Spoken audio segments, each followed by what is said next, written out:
Mom testifies against me in court to try to get me to pay child support for a baby that isn't mine because dad doesn't matter. Family is family, but months later, I finally reveal my ex-wife's disgusting truth and mom is mad. The entire family is distancing themselves from her. My own dad wants to divorce her. I, 32M, never thought my life would implode the way it has over the past year and a half. What started as discovering my wife's affair spiraled into a nightmare involving child support for a baby that wasn't mine, my own mother testifying against me in court, and family secrets that have torn everyone apart. My ex-wife and I were married for 6 years. The marriage wasn't perfect, but it was solid enough. We both wanted kids eventually, but agreed to wait until we were more financially stable. I work as a restaurant manager with decent pay, but brutal hours. About 18 months ago, I noticed changes in my wife's behavior, secretive with her phone, working late more often, and our intimacy had disappeared. I tried talking to her about it, but she always dismissed my concerns as work stress. Then came the day I'll never forget. I came home early from work because of a pipe burst at the restaurant, and there she was with her coworker in our bed. I didn't make a scene, just turned around, walked out, and drove to my friend's place. She blew up my phone with texts and calls, begging me to come back to talk. When I returned the next day, she was crying, claiming it was a mistake that had only happened once. I asked to see her phone, and after hesitating, she handed it over. I found hundreds of messages between her and this guy going back months.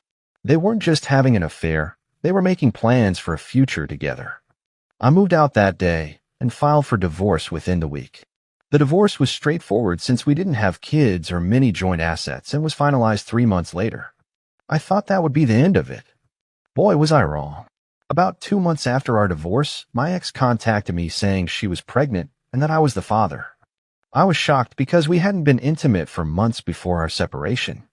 When I pointed this out, she claimed it must have been that one time right before everything fell apart. I knew this wasn't true. I told her I wanted a paternity test.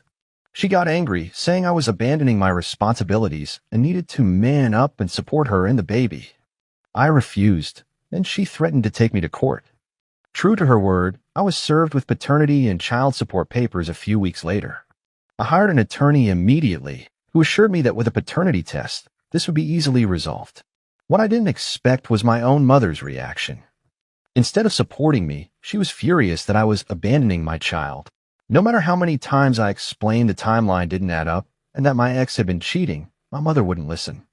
She kept saying family is family and that I needed to step up. On the day of the first court hearing, I was confident the judge would order a paternity test. As I sat in the courtroom, I noticed my mother walk in.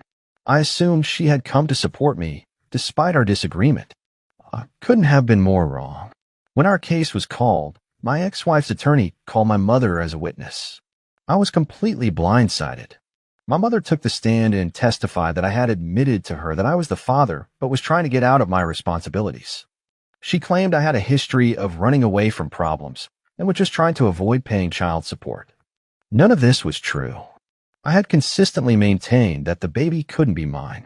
My attorney objected multiple times, but the damage was done. The judge looked at me with disappointment. Thankfully, despite my mother's testimony, the judge still ordered a paternity test. I left the courthouse in shock, unable to even look at my mother as she tried to approach me.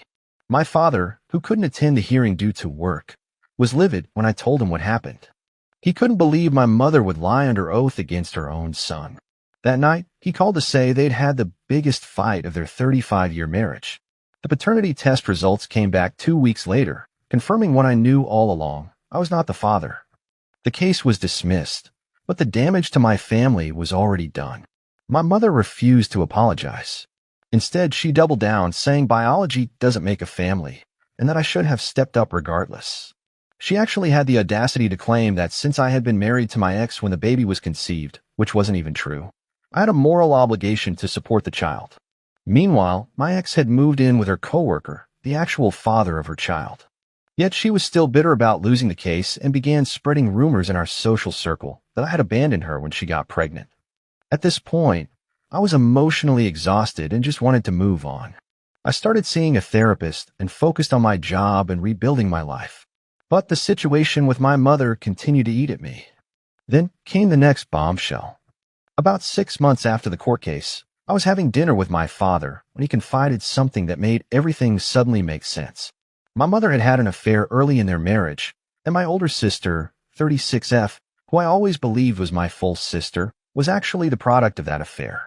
My father had chosen to raise her as his own, despite knowing the truth. This revelation hit me hard. My mother had projected her own past onto my situation. She expected me to do what my father had done, raise another man's child without question. The difference was my father made that choice himself. My mother was trying to force me into it through lies and manipulation. I decided to confront my mother. I invited both parents to my apartment, and before she could start her usual guilt trip, I laid out everything I knew. I told her I understood why she did what she did in court, but that it didn't make it right. I explained how her lies had nearly cost me years of financial support for a child that wasn't mine, all because she wanted to rewrite her own history. My mother went pale. She looked at my father, who nodded, confirming he had told me. She burst into tears, not of remorse, but of anger. She accused my father of betraying her by sharing private family business and stormed out. That night, my sister called me, hysterical. Apparently, my mother had gone straight to her house and told her everything about her biological father. My sister had never known the truth. She was devastated not by the revelation itself, but by finding out this way, as a weapon in my mother's arsenal rather than as a thoughtful conversation. What I hadn't mentioned earlier is that while gathering evidence for my case, I discovered emails between my ex-wife and my mother dating back to before our divorce was finalized. They had been in contact the entire time, planning how to handle the pregnancy situation. My mother had been advising my ex on how to approach me, what to say to make me feel guilty, and even suggested specific language for legal filings. This discovery made my blood boil. Not only had my mother lied under oath, but she had been actively conspiring with my ex against me for months. When I confronted her with these emails, she claimed she was just trying to be supportive of my ex during a difficult time. Over the next few weeks, our extended family began to learn about everything. My mother's testimony, her conspiracy with my ex, and the revelation about my sister. The fallout was massive. Aunts, uncles, cousins. Nearly everyone took my side, appalled by what my mother had done. My mother found herself increasingly isolated as family members distanced themselves from her. Holiday plans changed. Invitations withdrawn. Phone calls unanswered. My father, who had stood by her for decades despite her affair, finally reached his breaking point. He called to say he was considering divorce, that watching her try to force me to pay for another man's child while lying under oath was something he couldn't forgive. Throughout all this, my ex continued trying to paint me as the villain. She had given birth by this point and occasionally sent me pictures of the baby with captions like, "Look at the daughter you refuse to claim," or "She has your eyes," which was both manipulative and biologically impossible. I finally had enough. I compiled all the evidence of her affair, text messages, emails, even security footage from our home showing her bringing her coworker over when I was at work. I shared it all in a detailed post on social media, tagging mutual friends and family who had been taken in by her lies. I included screenshots of the paternity test results and court documents showing my mother's false testimony. I explained everything, how my ex tried to trap me into paying child support for her affair partner's baby, how my own mother lied under oath to support this scheme, and how I had been vilified simply for wanting the truth. The response was immediate and overwhelming. People who had believed my ex's version reached out to apologize. Friends I thought I'd lost reconnected with me. My ex's social media went private within hours, and I heard through mutual friends that she and her partner had a huge fight when he saw just how calculated her attempts to pin the baby on me had been. As for my mother, the public exposure of her actions was the final nail in the coffin of her reputation. My father moved out the following week and is staying with my uncle while figuring out next steps. He told me he's speaking with a divorce attorney and plans to file soon. The court case itself took more twists than I initially shared. After the first paternity test came back negative, my ex's attorney tried to argue that the test could be wrong and requested a second one from a different lab. The judge reluctantly agreed. The second test, of course, confirmed the first. I was not the father. But my ex wasn't done. She then tried to argue that under the state's presumed father laws, I could still be held responsible since we were married when the baby was conceived. Her attorney cited cases where non-biological fathers had been ordered to pay child support due to this legal presumption. Thankfully, my attorney was prepared for this argument. He presented evidence showing we had been separated at the time of conception, including rental agreements for my temporary housing and testimonies from neighbors who confirmed I hadn't been living at our marital home. The judge finally dismissed the case with prejudice, meaning my ex couldn't bring it back to court. He also ordered her to pay my legal fees, citing the frivolous and vexatious nature of her claims given the clear timeline and 2 negative paternity tests. This was a significant relief, as the legal battle had already cost me over $15,000. My sister, upon learning she was the product of our mother's affair, decided to search for her biological father. Using a DNA testing service and some old photos and letters she found in our mother's belongings, she identified him, a man who had been my mother's coworker at her first job. He still lived in the same state, just a few hours away. She contacted him cautiously, unsure what to expect. His response was emotional. He had suspected she might be his daughter, but had respected my mother's decision to stay with her husband. He had never married or had other children. They arranged to meet, and I went with her for support. Meeting this man was surreal. He looked so much like my sister that it was undeniable. They shared the same smile, the same laugh, even similar mannerisms. He expressed regret about the affair, but joy at finally meeting his daughter. He also made it clear he didn't want to disrupt our lives or replace our father, who had raised her with love her entire life. My mother was livid. She learned about this meeting. She showed up at my apartment unannounced, yelling about how we were betraying the family by connecting with that man. I remained calm, pointing out the hypocrisy of her being angry about this while having expected me to raise another man's child without question. She had no response and left in tears.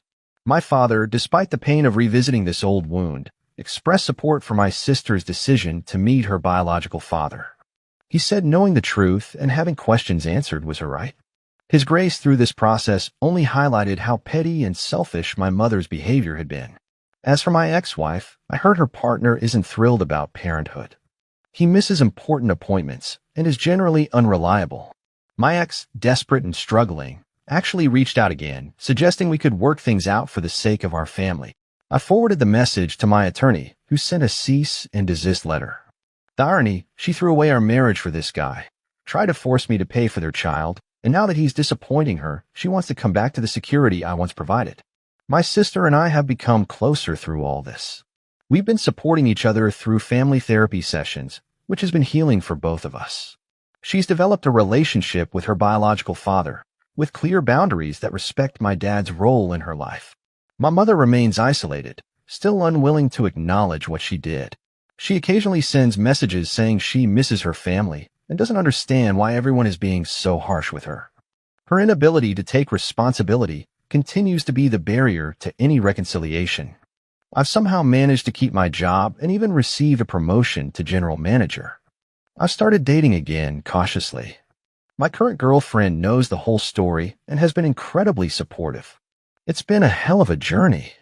I've lost my marriage and my relationship with my mother, but I've gained clarity, strength, and deeper connections with the family members who stood by me. I'm still working with my therapist, but for the first time in a long time, I feel like I'm on solid ground. I don't know what the future holds, but I know standing up for the truth was the right thing to do. And I won't apologize for that to my mother, my ex, or anyone else. Get out, you worthless bum! This is our daughter's house now! My in-laws screamed viciously, dumping my belongings on the street like trash. They didn't realize I owned the damn place. I just laughed out loud, called the cops, and watched them get escorted out. Their desperate whining pleas started flooding my phone. Minutes later, I, 35M, am still processing the sheer audacity. Got home maybe 6:30 p.m. yesterday after a killer deadline day, brain completely fried. All I wanted was a cold beer and silence. Pulled into my driveway and slammed on the brakes. There was a pile of stuff on my front lawn. My stuff. My favorite faded college hoodie, a box of vinyl records spilling open, a stack of graphic novels, even the dumb ceramic owl Sophia gave me 2 years ago, sitting crookedly on top, just dumped there like yard waste, and standing there, radiating pure fury, were my mother-in-law, Cheryl, 60s SF, and father-in-law, Gary, 60s M. My wife, Sophia, 34F, was hovering near the porch, arms crossed, looking away, a weird mix of defiant and nervous. Before my car door even clicked shut, Cheryl started. Her voice wasn't just loud, it was jagged. "There he is, finally, the worthless bum!" I killed the engine and this odd sense of calm, like deep sea pressure, settled over me. I got out slowly. Didn't rush. Gary puffed his chest out, taking a step forward. Okay, Ethan. This isn't working. Get out, we're changing the locks tomorrow. This is Sophia's house now. Our daughter deserves stability, security, not, well, you. He waved dismissively in my direction. Sophia finally spoke, her voice thin, still not looking at me. Ethan, it's over. I told you things weren't right. Mom and Dad agree. It's just better if you leave. My house, the one I bought with my down payment 5 years before I even swiped right on Sophia, the one where only my name is on the deed, the mortgage, everything they'd maybe visited 4 times before she moved in, always acting like they were doing me a huge favor. Now, suddenly, Sophia's house? The mental gymnastics were staggering. Cheryl advanced, finger stabbing the air towards me. You heard him! Get out! You aren't welcome here, you worthless bum! This is our daughter's house now! She punctuated this by kicking a cardboard box. My old Psych 101 textbook skittered across the damp grass, and that's when the absurdity hit me. I started laughing. Not a chuckle, a full-blown, slightly manic laugh that surprised even me. It echoed a bit. Cheryl's jaw actually dropped. Gary blinked. Sophia flinched like I'd yelled. My house, I choked out, wiping an eye. Sophia's house? Wow. Did I miss the closing? Was there a memo? Don't you dare mock us, Gary blustered, recovering. This is only fair. Sophia dedicated years to you. She deserves this house for everything she's put up with. Put up with what? My stable job? Paying all the bills? Since you clearly don't appreciate her, Cheryl jumped back in. You work constantly. You're never home. We're stepping in to ensure she has what she deserves. Right, I said, the laughter finally gone, replaced by ice. I pulled out my phone. Well, if you're stepping in, maybe step back. What are you doing? Sophia asked, panic flashing in her eyes. Calling the folks who handle property disputes, I said evenly. Trespassing, specifically. You know, the police. Don't you dare, Cheryl shrieked. This is a family matter. Not when you're on my property throwing my stuff around, I said, dialing 911. I calmly gave my address, stated there were 3 individuals trespassing, refusing to leave, had moved my belongings onto the lawn, and were claiming ownership of my home. Cheryl was practically gargling with rage in the background, yelling that I was the one who needed to leave. Gary started towards me, muttering about talking sense into me. Gary, I wouldn't, I warned, holding up my free hand. Stay there. Adding assault to the mix won't look good. He hesitated, stopped. Sophia looked genuinely panicked now. Ethan, please, hang up. Just go stay with your brother Ryan for a few days. We can talk later. Talk about what, Sophia? My voice was flat. The betrayal felt like a physical blow. The part where you plotted with your parents to illegally kick me out of the house I own? Or the part where you stood by while they threw my life onto the lawn? Which bit requires clarification? She winced. The flashing lights arrived quickly. 2 cars, 4 officers. They took in the scene, me by my car, my possessions scattered, the trio near the porch. They separated us.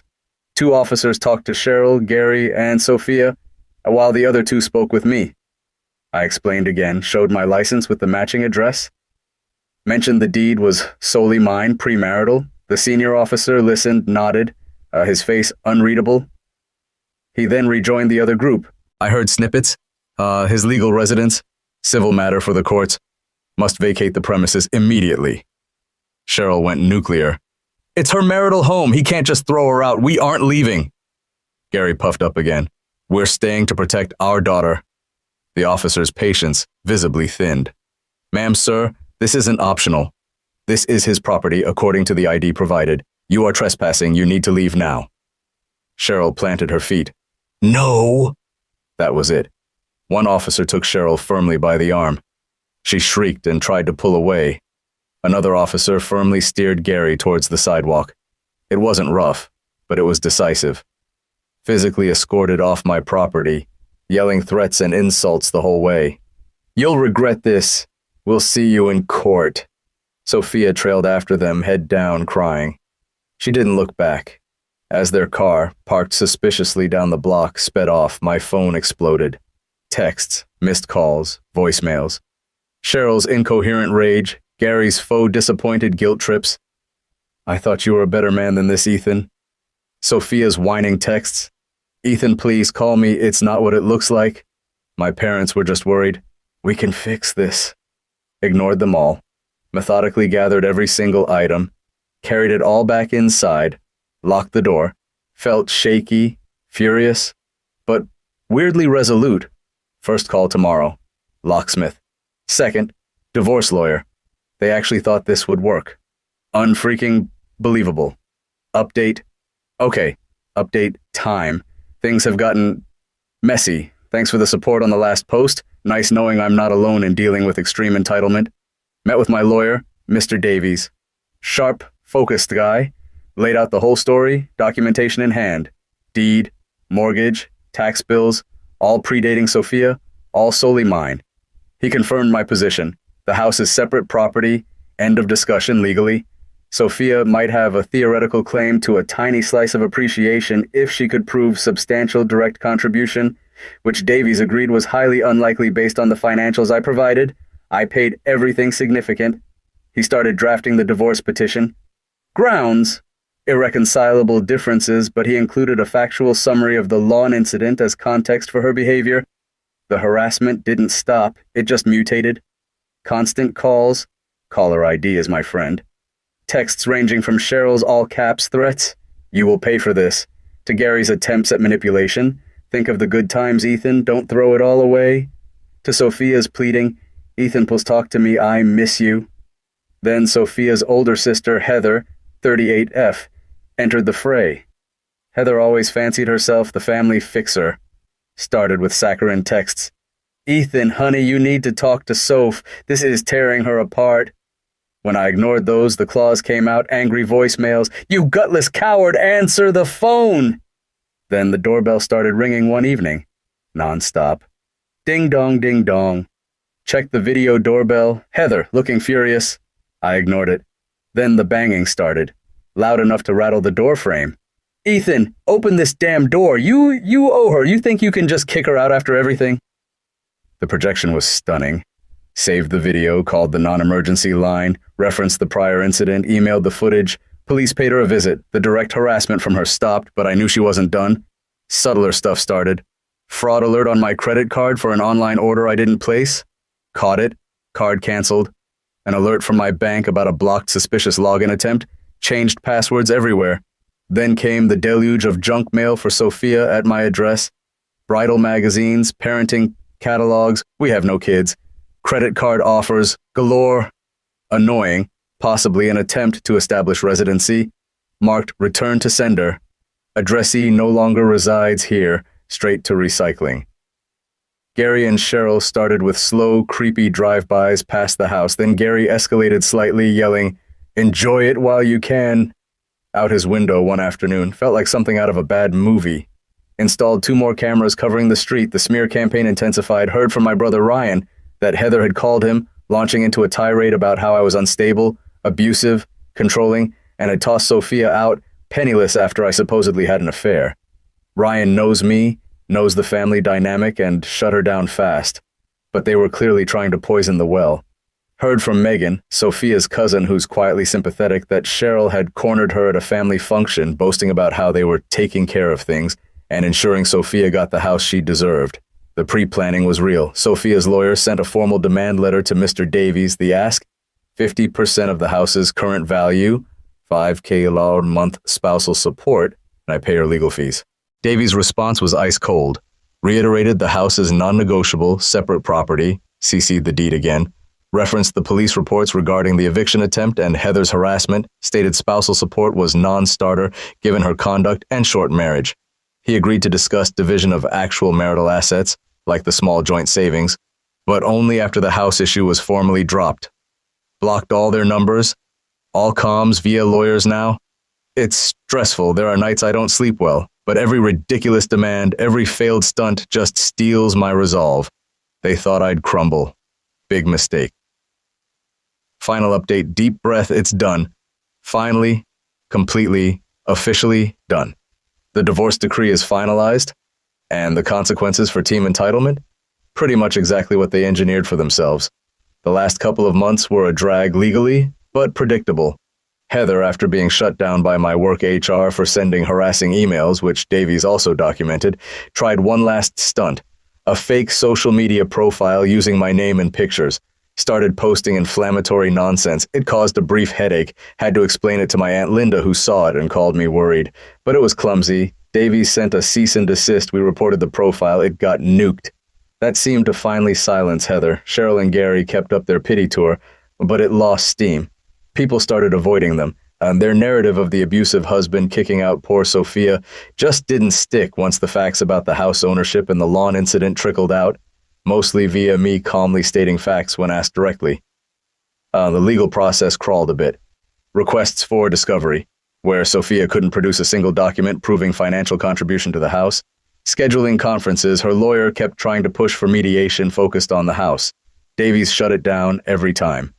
Finally, in a pre-trial settlement conference, faced with zero legal standing on the house, documented harassment, and the judge basically signaling impatience, Sophia's lawyer advised her to cut her losses. The revenge. Legal, financial, and served. Ice cold. My goal wasn't petty vengeance, it was simply holding the line and letting the legal and natural consequences play out fully. No compromises on my rights, no rewarding their behavior. The divorce decree. Brutally simple, and exactly what Davies predicted from the start. The house confirmed 100% my separate premarital property. No equity split, no buyout, off the table. Spousal support denied. Justification cited short marriage duration and documented misconduct. The lawn incident, harassment. Assets. We split the joint savings. I had $6,000 total. She gets her personal belongings. That's it. The belongings hassle. Sophia ignored requests to pick up her stuff for weeks. Mr. Davies advised packing it professionally and storing it to avoid claims of damage withholding. I paid the initial storage fees up front to get it out of my house. Her lawyer was informed the cost would be deducted from her share of minor joint assets or billed directly. She refused to pay the ongoing storage fees. I ended up paying another month to stop the unit going to auction. More hassle for me. But Davies successfully argued to have these costs reimbursed from her minimal share of the final settlement. She netted barely $2,000 after those costs and half the savings. The financial implosion. This is the chef's kiss of consequences they built themselves. Sophia quit her job before the lawn incident, assuming a windfall. Cheryl and Gary co-signed a lease on a pricey apartment for her immediately after, banking on the house payout. Now, Sophia has no job, virtually no savings, no support. Cheryl and Gary are stuck paying $2,500 plus month rent. Megan, the cousin, mentioned hushed, furious arguments. Gary apparently told Sophia to get a minimum wage job yesterday. Heard Cheryl had to take a significant penalized withdrawal from their retirement fund to cover the initial costs and ongoing support. They created their own financial nightmare through sheer arrogance.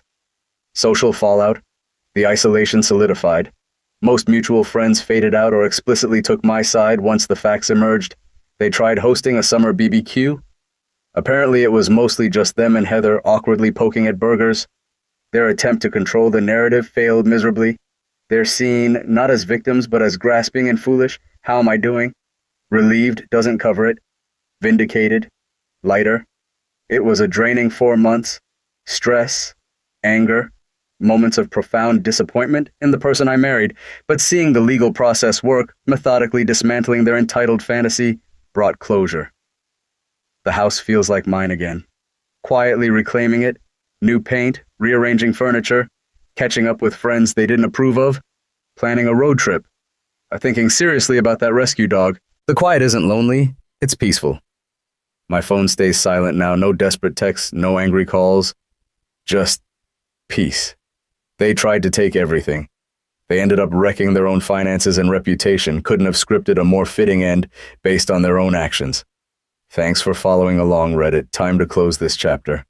After a year of constant disrespect while I worked 12-hour shifts to support my family, my wife and daughters shouted, "You're nothing but a paycheck. We hate living with you. You're dead to us." I left the house that night. Then I stopped paying for their designer clothes and blocked their credit cards.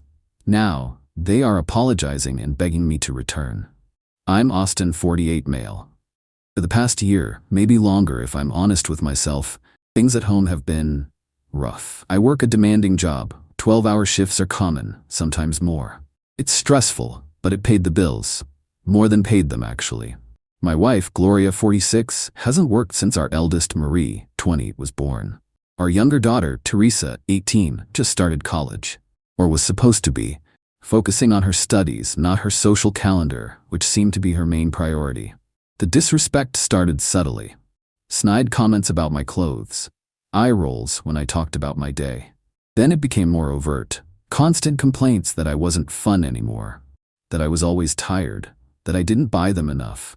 Enough designer bags for Gloria, enough new gadgets for Marie, enough cash for Teresa's endless college expenses that mostly seemed to be brunches and concert tickets. The other night, it all came to a head. I came home, exhausted. The house was a mess, takeout containers everywhere. I asked, calmly, if anyone had thought about dinner or maybe tidying up. Gloria scoffed. Why would we? You're the one who makes the money. Isn't that your job? Marie chimed in, not even looking up from her phone. Yeah, Dad, seriously, we're not your maids. Then Teresa, bless her entitled heart, delivered the final blow. You're nothing but a paycheck. We hate living with you. You're dead to us. Gloria just nodded in agreement. Marie smirked. Something inside me just snapped. But not in a yelling way. It was a quiet snap, a decisive one. I looked at them, really looked at them. And I saw strangers. Strangers I'd been bleeding myself dry for. I didn't say a word. I went upstairs, packed a small bag with essentials, my laptop, and my personal documents. Walked back down. They were still in the living room, probably expecting me to apologize or something. I just said okay, and I walked out. Stayed at a cheap motel that night. The next morning, first thing, I logged into my bank accounts. Salary goes into my personal account, always has. I paid all the essential joint household bills that were due, mortgage, utilities, based on average past usage, basic stuff.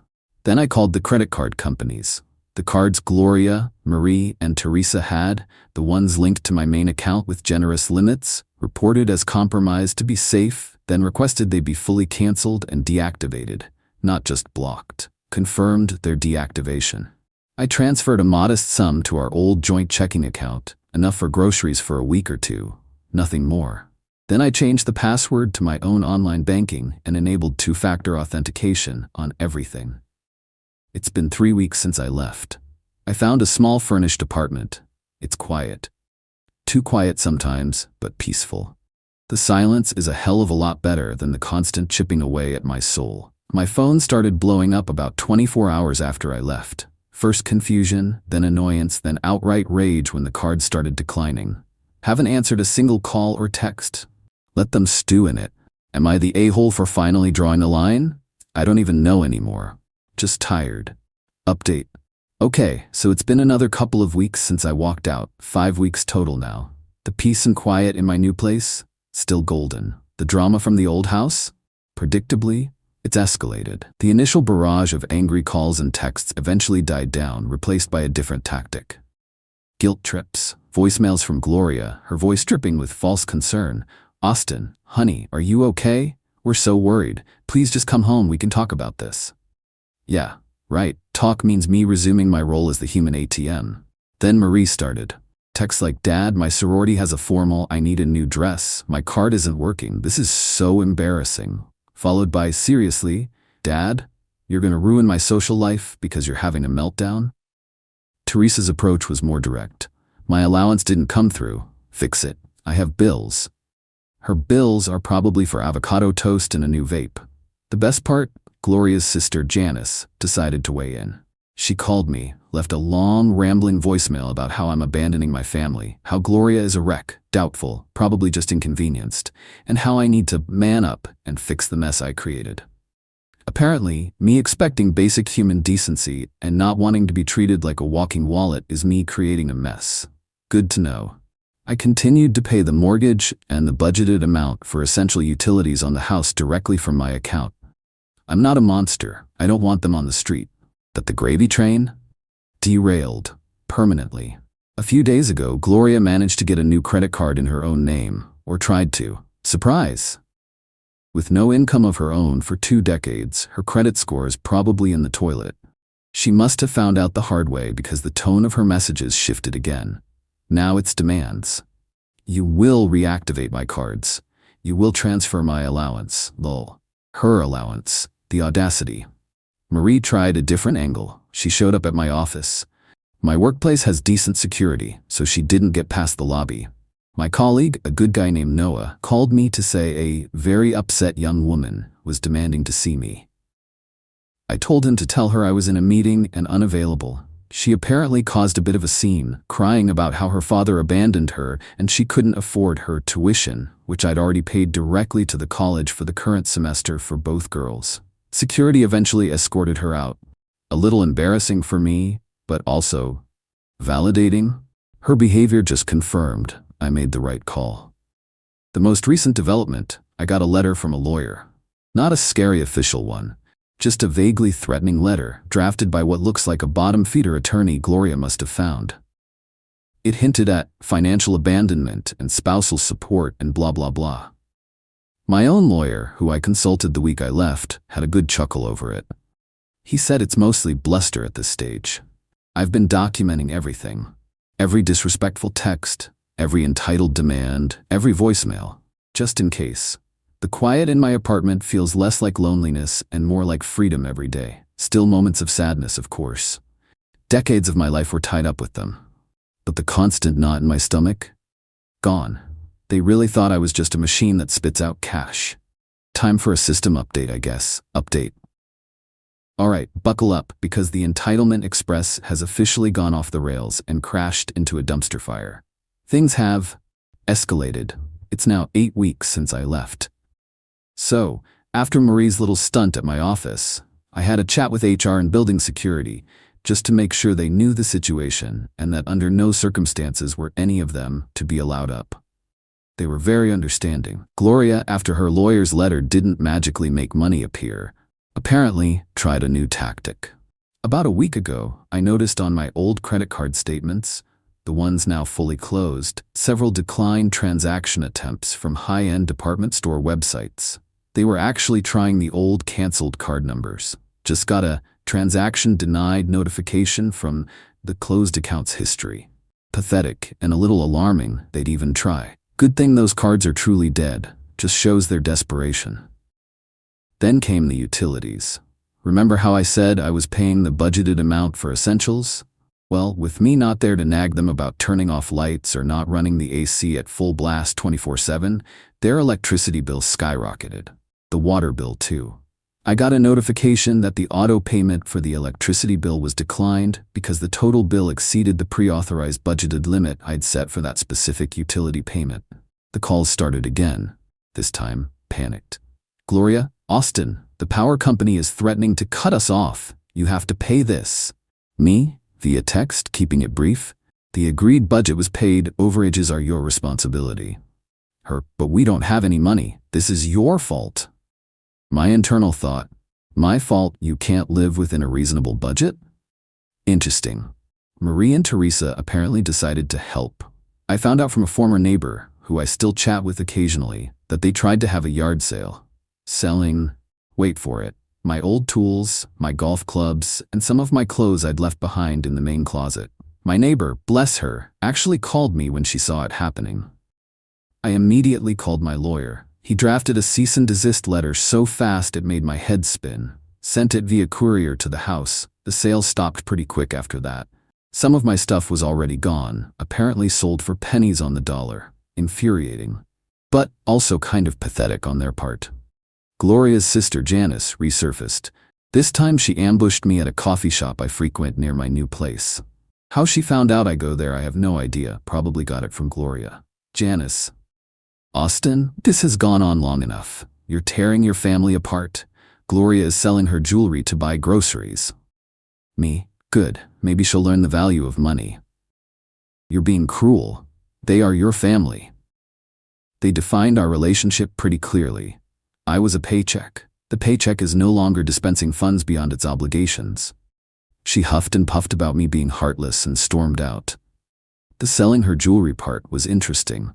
Probably the cheap stuff first, the really expensive pieces I bought her over the years. I bet she's holding on to those for dear life. My lawyer has advised me to formally start divorce proceedings. He says it's the cleanest way to separate everything legally and protect myself further. So the papers were drawn up and served to Gloria last week, around week 7 since I left. She apparently refused to accept them from the process server initially. Threw a fit on the front lawn, according to the server's report. Classy. My lawyer also included a formal notice stating that since the house is my sole premarital property, they would have 60 days from the date of that notice to vacate, as I intend to sell it. The begging has started in earnest now. Texts, voicemails, from all 3 of them. Dad, I'm so sorry. Austin, please, I made a mistake. We miss you. Translation, we miss your money. I haven't responded to those. It's too little, too late. The words, you're dead to us, and you're nothing but a paycheck are burned into my brain. You don't get to detonate a bomb in someone's life and then complain about the fallout when you're standing in the crater. The house, by the way, is solely in my name. Bought it before we were married. Another thing my lawyer is very pleased about. They are essentially living in my property without contributing. The clock is ticking on that 60-day notice. Still sleeping better, still eating better, still feeling lighter. It's a weird journey. Update. It's been a while, roughly 4.5 months since I walked out. The divorce is proceeding slowly, as Gloria hired that same cheap lawyer who is now trying to argue for a larger settlement, despite the premarital status of the house. My lawyer remains unconcerned about the outcome. So, the reckoning. It wasn't one big cinematic moment. It was a series of small, painful, for them, realities hitting one after another. The 60-day notice to vacate, which was served around week 7, expired at approximately week 15.5. As predicted, they didn't leave by that deadline. My lawyer then had to initiate formal eviction proceedings. It was unpleasant and dragged on for a few weeks with them trying every stalling tactic imaginable. They finally moved out literally the day before the sheriff was scheduled to enforce the eviction order, sometime around last week, week 18. After the divorce papers and the notice to vacate were served, the tone of their communication had already shifted. The apologies became more frequent, more desperate. Marie called, actually crying, a few weeks before they were finally out of the house. Dad, I can't afford my rent for my apartment at college for the upcoming semester. The dorm was full. My campus job barely covers food. I might have to drop out. Me, that's unfortunate, Marie. Perhaps you could look into student loans or find a better paying job, or adjust your spending habits. Your first semester's tuition was covered. Her, but you always paid before. Me, yes, I did, when I was valued as more than a funding source. Click, harsh, maybe, but true. Teresa, the one who said I was dead to her, actually sent me a handwritten letter during the eviction mess, full of remorse apparently, saying she didn't mean it, she was just angry and parroting what she heard, begging me to fix things. The letter was stained with what looked like tear marks. I almost felt something. Almost. Then I remembered her sneer as she said those words. She finished her first semester, the one I paid for, and has now officially deferred her next college semester. Rumor has it she's working at a fast food place to save money. Gloria's big moment of full realization probably came watching the movers take her things out of my house. Her calls during the eviction process were nuclear. Screaming, crying, threatening. Gloria, you can't kick us out. This is our home. Where will we go? Gloria, you had over 2 months' notice plus the time the eviction process took. You could get a job. Marie and Teresa are adults, they can contribute, or you can find a smaller, more affordable place with the settlement money I've offered. A job, after all these years I dedicated to you and the girls? The girls who said I was dead to them? The wife who agreed? My contributions were clear. Yours became less so. She then went on about how Janice, her sister, said I was a monster and how all her friends pitied her. Your friends who enjoyed the dinners and parties funded by the paycheck? I didn't say it out loud, but I thought it. The fallout. The house. It's finally empty. I had to change the locks and get it professionally cleaned. It was a mess.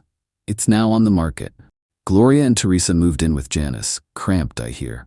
Marie is trying to make a go of it near her college. Meh, still struggling with rent and likely couch surfing or in a very cheap shared place. The money. The settlement I offered is still on the table, placed in escrow. Gloria is still fighting for more through her lawyer, but their arguments are weak given the circumstances. The designer clothes and bags? I saw more of them listed on a high-end consignment site. Not getting what they paid for them, I'm sure. The daughters. Marie apparently did have to take out student loans for her current semester and is working 2 part-time jobs. She looks stressed in the one photo I saw of her on social media. A friend of a friend shared it. Teresa, having deferred, is indeed working full-time at that fast food place. A far cry from her brunches and concerts lifestyle. The revenge here isn't some grand scheme. It's simply the implementation of boundaries and the natural consequences of their actions. They devalued me, treated me as a utility. So I turned off the service. Do I feel good? Not good in a gleeful, fist-pumping way. There's a deep sadness that this is what my family became. But I feel justified. And I feel a profound sense of relief. The constant tension, the walking on eggshells, the feeling of being perpetually used, it's gone. My little apartment feels like a sanctuary. I'm reconnecting with old friends, focusing on my health. Even started a hobby I'd long neglected. I'm still working my shifts, but they don't feel as soul-crushing now that I know the money I earn is for my future, my peace. Sometimes I get a random text. "I miss you, Dad," from Marie late one night, or an email from Gloria detailing her woes. I don't respond. The Austin ATM is permanently closed. They made their choices. They shouted their feelings from the rooftops. Actions have consequences. They're learning that the hard way. Maybe one day, years from now, a different kind of relationship might be possible with my daughters. A repaired one, built on something real. But with Gloria? No. That chapter is closed, locked, and the key thrown away. For now, I'm just focusing on moving forward. One quiet, peaceful day at a time. They wanted me dead to them. Well, the part of me that existed solely to fund their lifestyle is certainly gone. Be careful what you wish for. I came home from deployment to my pregnant wife. She said, "It's not yours, I'm leaving you for him." I said nothing. Then his paternity test showed it wasn't his either. She was left frantically calling me after he kicked her out with nowhere to go. I 32 male got home Tuesday.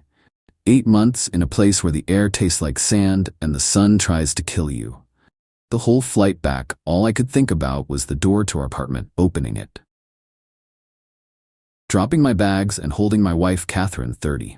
I'd been counting the days, the hours. I pictured her face, the way she smiles with her whole body, the plans we'd made for when I got back, starting a family. Finally, I opened the door, and the first thing I noticed was the smell. Not her vanilla candle or the garlic bread she promised she'd make. It smelled like him. Like that cloying, cheap cologne he wears. Adam, 35, was a friend from work. One of those guys who's a little too familiar, a little too comfortable in your space. I never liked him, but you trust your wife, don't you? You tell yourself you're being territorial. Paranoid. He was standing in our living room. My living room. He left his muddy Adidas sneakers on the new rug we bought together right before I left. Catherine was on the couch. She stood up, and my breath caught. She was pregnant, noticeably so. 5, maybe 6 months along. My heart did this stupid, soaring thing for a split second. A surprise. The best surprise. I started to smile, the exhaustion falling away. Then I saw her face. It was a mask. Blank. No joy. "Samuel," she said, and her voice was flat, dead. "We need to talk." I looked from her belly to Adam's smug proprietary expression, and I knew.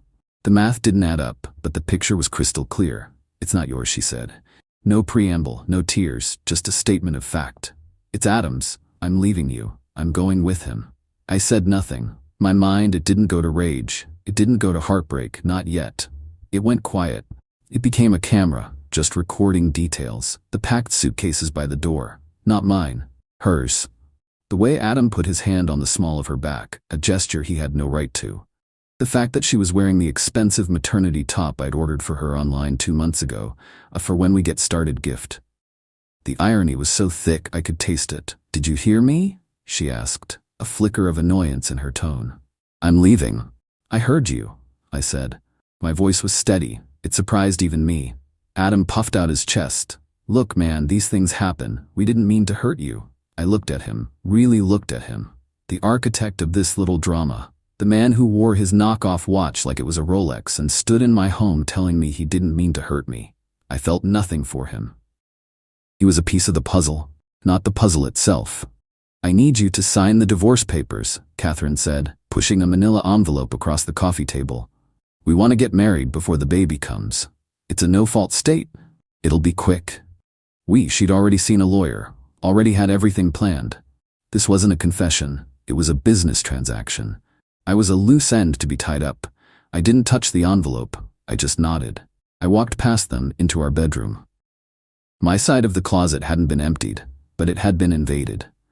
Her clothes, new maternity blouses and dresses I'd never seen, were crammed in, crushing my uniforms against the wall. On the dresser, my watch and cologne had been shoved into a corner to make room for a bottle of prenatal vitamins and Adam's deodorant. She hadn't erased me, she had just written over me, carelessly and completely. I turned back around. They were watching me from the doorway. The lease is in my name, I said. So is the electric, the internet. You'll need to be out by the end of the month. Catherine scoffed. You're kicking me out? I'm pregnant. You just told me you're leaving me for him, I replied, gesturing with my chin toward Adam. I assume you'll be leaving to go somewhere. That somewhere just can't be here. Adam stepped forward. Hey man, that's not cool. We need time to find a place. You had 8 months to plan this, I said, my voice still eerily calm. You should have planned better. I felt a tremor in my hands then, the first sign of the shock wearing off. I clenched them into fists in my pockets. I needed them gone. Before the quiet broke. Before the camera turned off and the feelings crashed in. Get your things, I said, looking only at Catherine, and go. She stared at me, her mouth open, like she couldn't believe I wasn't screaming, crying, begging. She was expecting a scene, a fight, something to validate her decision, to paint me as the unstable one she had to escape. I wasn't going to give it to her. She finally snapped her mouth shut, grabbed her purse, and they started hauling their things out. I just stood in the middle of the room and watched. The last thing to go was Adam's muddy sneakers. The door clicked shut. Silence. I walked over to the window and watched their car pull away. Then I walked to the half-finished nursery. The pale yellow walls, the flat-pack crib still in its box. I'd been so excited to put that together with her. I sank to the floor, leaned my head against the wall, and just breathed. It wasn't a sob. It wasn't a scream. It was just this deep, hollow ache. The betrayal wasn't the loudest part. The loudest part was the disrespect, the meticulous planning, the expectation that I would just fold. They think this is over, a clean break. They think I'm the victim. They're right about the last part. I am the victim. But victims get a say too, not with hysterics, but with strategy. She wanted a quick, no-fault divorce. She's going to get one. But she's also going to get every single thing she deserves. They both are. Update.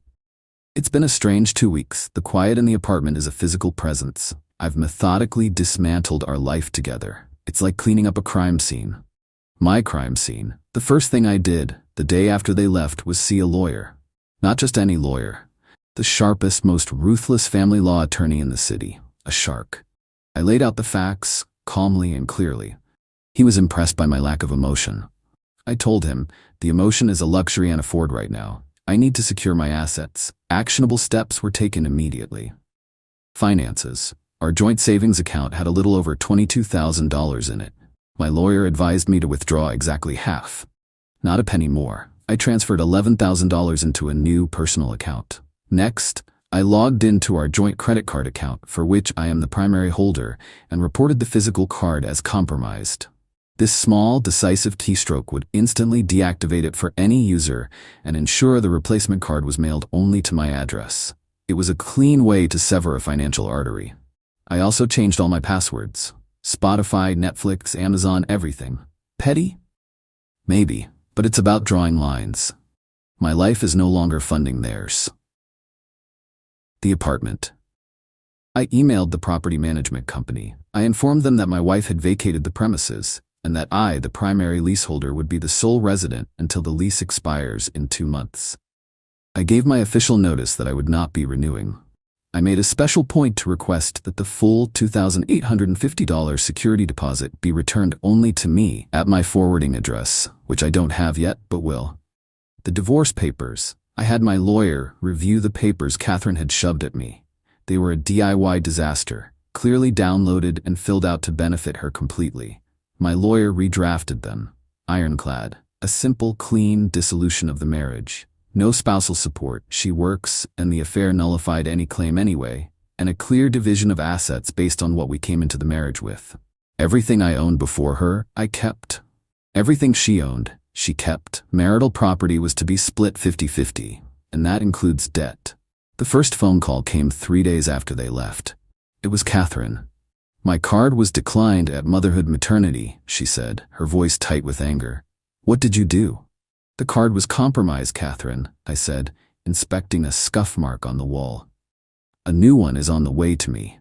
We're divorcing. We can't share a line of credit. I needed that. We have things to buy for the baby. You can't just cut me off, Samuel. That money is ours. Half of it is mine, I corrected her gently, and my half is no longer available to you. You have a new partner. His name is Adam. I assume he'll be contributing. Adam is already paying for our new apartment's deposit. He can't pay for everything. I can't believe you're being so cruel. I stayed silent. She was mistaking my silence for weakness. It was actually me biting my tongue so I wouldn't say what I was really thinking. Then came the texts from Adam. At first they were attempts at being the bigger man. Adam, hey man, get what you're going through, but you need to support Catherine. She's carrying my child. I didn't reply. 2 days later, another one. Seriously, ignoring me won't help. We need to be adults. You need to help us out. This time I replied. My lawyer has advised me to communicate only through him regarding financial matters. Have a good day. The masterstroke, however, was social. I didn't need to sling mud. I just had to let their own actions see the light of day. Adam has a sister, Samantha, whom I've always liked. She's a no-nonsense ER nurse. She sent me a text asking if I was okay, that she'd heard a wild story from Adam. I called her. I was nothing but heartbroken and confused.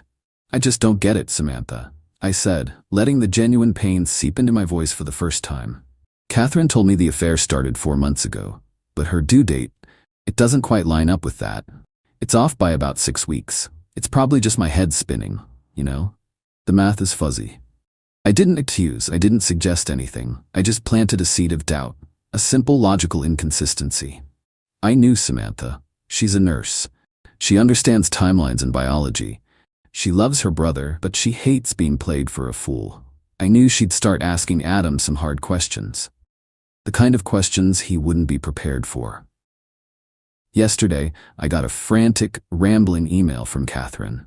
She's furious that I won't let her come back to the apartment to get the rest of her things without me being present. She claims I'm holding her sentimental items hostage. She's talking about the blender and the good towels. I replied with a list of available time slots and told her I would have a neutral third party present to mediate. They thought I would shatter. They expected me to be a wreck. And I am, but only on the inside. On the outside, I am a checklist. I am a series of calm, quiet, legally sound decisions. The real bomb hasn't even dropped yet. The one I didn't have to build. The one they built all by themselves and handed to me. I have a feeling Samantha's fuzzy math question is about to come to a very clear, very dramatic conclusion, and I'll be here in my quiet apartment waiting. Update: it happened on a Friday night. I was eating pizza out of the box and watching a movie. The first time I'd felt something close to peace in a month. My phone buzzed. It was a number I didn't recognize, but it was local. Curiosity got the better of me. Hello? You knew. The voice was a roar. It was Adam. Unhinged, spittle-flying rage pouring through the speaker. You knew the whole time and you let me walk right into it. You son of a I held the phone away from my ear, waiting for him to run out of air. Adam, I have no idea what you're talking about, I said, my voice as placid as a lake. Don't play dumb with me, he screamed. The paternity test? My sister, she kept pushing, asking questions about the dates, wouldn't let it go. So I got a test done, a legal one. I got the results today, Samuel. It's not mine. The baby isn't mine. I said nothing. I just listened to the sound of his world collapsing. It was not a pleasant sound, but it was a just one. Who is it? He demanded, his voice cracking. Do you know? Who the hell has she been sleeping with? That sounds like a conversation you should be having with Catherine, Adam, I said softly. This has nothing to do with me. I'm sorry you're going through this. And I hung up. My heart was hammering. Not with joy, not with triumph. It was the grim satisfaction of a chemical reaction completing its course. I had introduced a catalyst, a simple, logical question. And the whole unstable compound had just detonated. The calls from Catherine started about an hour later. I ignored the first 5. On the 6th, I answered and put it on speaker. "He kicked me out," she said, her voice choked with hysterical sobs. "He threw my bags onto the lawn, Samuel. He called me every name in the book. He left me on the curb. I'm pregnant and I have nowhere to go." I listened. I pictured her, standing on a sidewalk next to a pile of luggage, the consequences of her choices finally catching up to her in a way she couldn't lie or manipulate her way out of. "You need to come and get me," she demanded through her tears. "It's your fault. All of this is your fault." "My fault?" I asked, genuinely curious to hear the logic. "You turned Adam against me. You planted ideas in his sister's head. You were so cold, so unfeeling. If you had fought for me, if you had shown you loved me, I never would have been in this position. I would have felt safe." The sheer, breathtaking audacity of it almost made me laugh. It was a masterpiece of blame shifting. "So, to be clear," I said, my voice dangerously quiet, "you cheated on me, got pregnant by a man who was apparently not Adam, lied to both of us, and planned to leave me. But this is my fault, because I didn't react to your betrayal in the way you wanted me to." She started sobbing harder. "I have nowhere to go. My parents are in another state. I can't. You have to help me. I'm carrying a child." This was the moment, the one where the old Samuel might have cracked, the one where pity could have been mistaken for love. But I just felt tired. I looked around my clean, quiet apartment, my space, my peace. "That's not my child, Catherine," I said, and the words were like steel. "You made that very clear. And this is not my problem. You set this course, you and Adam, and now you've hit a storm. You'll have to find your own harbor." "I hate you," she whispered. "I know," I said. "I'm filing the finalized divorce papers on Monday. My lawyer will be in touch with yours, assuming you have one. Do not contact me again." I ended the call. For about a minute, I just sat there. The ghost of our marriage, of the woman I loved, was in the room with me. I felt the loss. I let myself feel it. The sadness for the man I was, the one who believed in her. But that man was gone. He'd been burned away, and what was left was someone who understood that sometimes the only way to save yourself is to let the fire consume everything else. I blocked her number. I blocked Adam's. I finished my pizza.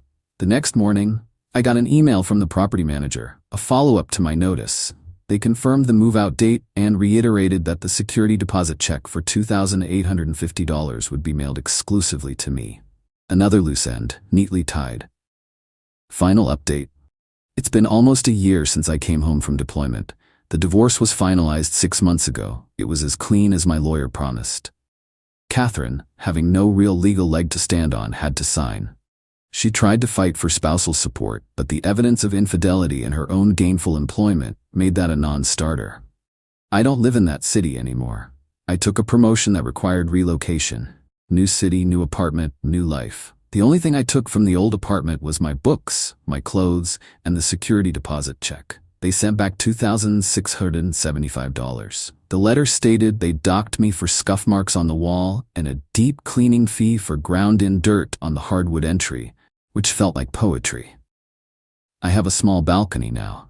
I'm growing tomatoes. It's surprisingly fulfilling. I hear things, of course. The world is small.